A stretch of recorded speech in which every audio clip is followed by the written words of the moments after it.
रामपुर की हवेली। रामपुर एक छोटा सा शहर था। यह शहर अपनी पुरानी हवेली के लिए फेमस था। हवेली बहुत बड़ी और खूबसूरत थी, पर यह हवेली वीरान थी। लोगों का कहना था कि हवेली में भूत रहते। कोई भी हवेली के पास जाने की हिम्मत नहीं करता था। हवेली के चारों ओर डर का माहौल था। हवेली थी अर्जुन और उसके दोस्त। अर्जुन एक एडवेंचरस लड़का था।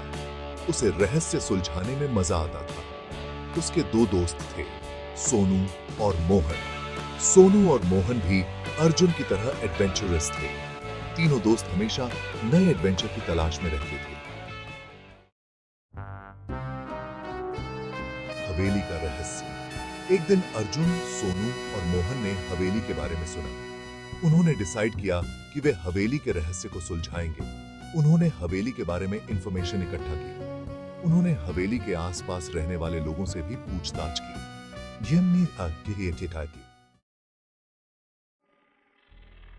पहली रात अर्जुन, सोनू और मोहन हवेली पहुंचे। सूरज डूब रहा था। हवा तेज चल रही थी। उन्होंने हवेली का दरवाजा खोला और अंदर चले गए।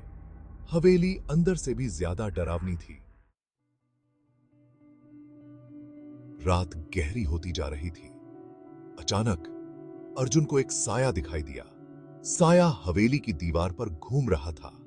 अर्जुन ने सोनू और मोहन को साया दिखाया। तीनों दोस्त डर गए। अर्जुन, सोनू और मोहन ने हिम्मत करके साया का पीछा किया। साया उन्हें हवेली के एक कमरे में ले गया। कमरा खाली था, पर कमरे में एक अजीब सी गंध थी। अचानक कमरे का दरवाजा बंद हो गया। तीनों दोस्त डर के मारे चिल्लाने लगे। उन्होंने दरवाजा खोलने की बहुत कोशिश की, पर दरवाजा नहीं खुला। क्या अर्जुन, सोनू और मोहन उस कमरे से बाहर निकल पाएंगे? हवेली में क्या राज छुपा था? क्या हवेली में वाकई भूत रहते थे? यह तो एक रहस्य ही बना रहा।